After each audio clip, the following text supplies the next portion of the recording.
fund is an absolute return fund, I imagine in periods like March, it should do a good job. But you also have funds or other institutions that come to you explicitly for tail hedging. I understand. So what's the difference between providing an absolute return fund that possibly does well in that environment versus providing a pure tail hedge? Like, how do you differentiate those two? Sure. So they're very different things, right? So absolute return, the point of absolute return is to take advantage of dislocations that exist in the market and try to generate returns over time in a return stream that's not correlated with the market, right? And in our case, we make sure that we're not short convexity or short tail risk, but we won't necessarily be long it, right? And there's no directional risk to the market. It's not a long volatility product or short the market product. If equities are down 7% in a month, I can't tell you what the P&L is going to be with any kind of high confidence, right?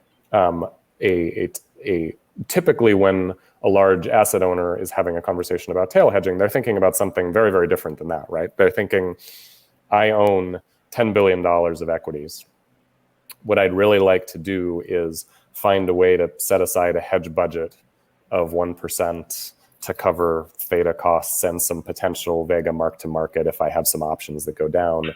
And in exchange for that, try to get back some significant amount of the loss I might incur if the market's down 25 or 30 or 35 or 40, and know how much that the slope of my protection is accelerating down there, know where I'm fully stopped out, and then think about how do I manage that over time? How do I rebalance that between that hedge exposure and my equity exposure, right? So that I'm generating a big pile of cash in a sharp, big equity market sell-off to redeploy into equity markets, right?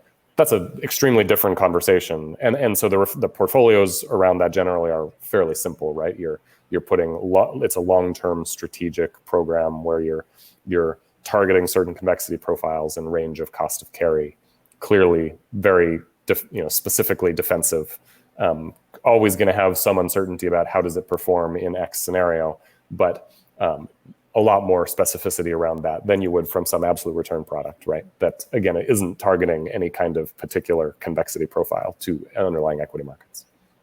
Now, I would just add to that too, again, like Ben said, we're using the same infrastructure, we're using the same trade implementation capabilities. This isn't something where, a lot of overlay providers will say, okay, well, we put on a collar, a spread collar, or we buy this put, or we put on this trade structure, and then they come back in a month and roll it, or they come back in a quarter and roll it. What we're doing is something completely different. We're looking at these portfolios every day.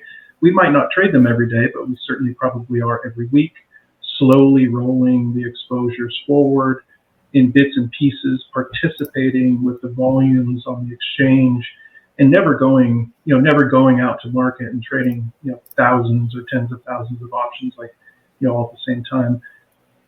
Transaction costs are all obviously a very big deal, right? In the solution space as well. So we approach it the same way as we would our absolute return portfolio.